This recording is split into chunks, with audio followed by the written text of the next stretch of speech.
Nicolle, Tom Ridge goes on to say that he was never directed to raise the threat level at any point, but that this led him or furthered his determination to leave the administration. Mm-hmm.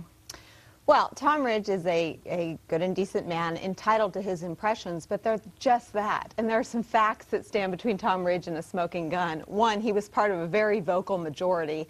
People who were in the meeting described Bob Mueller, then FBI director, still FBI director, then Secretary of State Colin Powell, and Fran Townsend, the president's Homeland Security advisor, as sharing his view that the alert level should not be raised. And Secretary Rumsfeld and Secretary Ashcroft were duty-bound to share their opinions in this private meeting among principals. And did they urge raising the alert level? You know, I wasn't in there. I was campaign staff. Well, wait a minute. You told us one half of the conversation. Well, listen, they've denied it. So they've denied it. So you know, I think well, they denied the politics part of it. They didn't.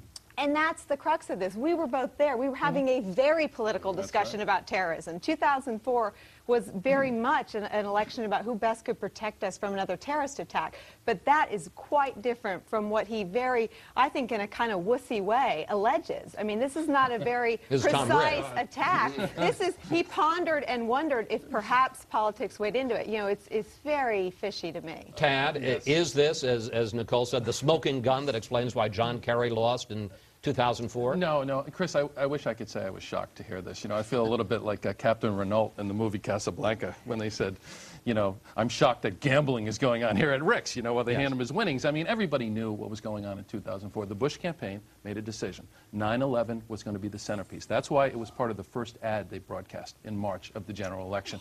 And sometimes, and listen, it was a legitimate strategy, political strategy. What is not legitimate is when the Attorney General of the United States and the Secretary of Defense pressure the Secretary of Homeland Security to raise the alert level on the eve of the election. That is not legitimate, and I'm glad, I don't think he's wussy to expose this. I think he's shown a lot of courage, and I'm glad he did it.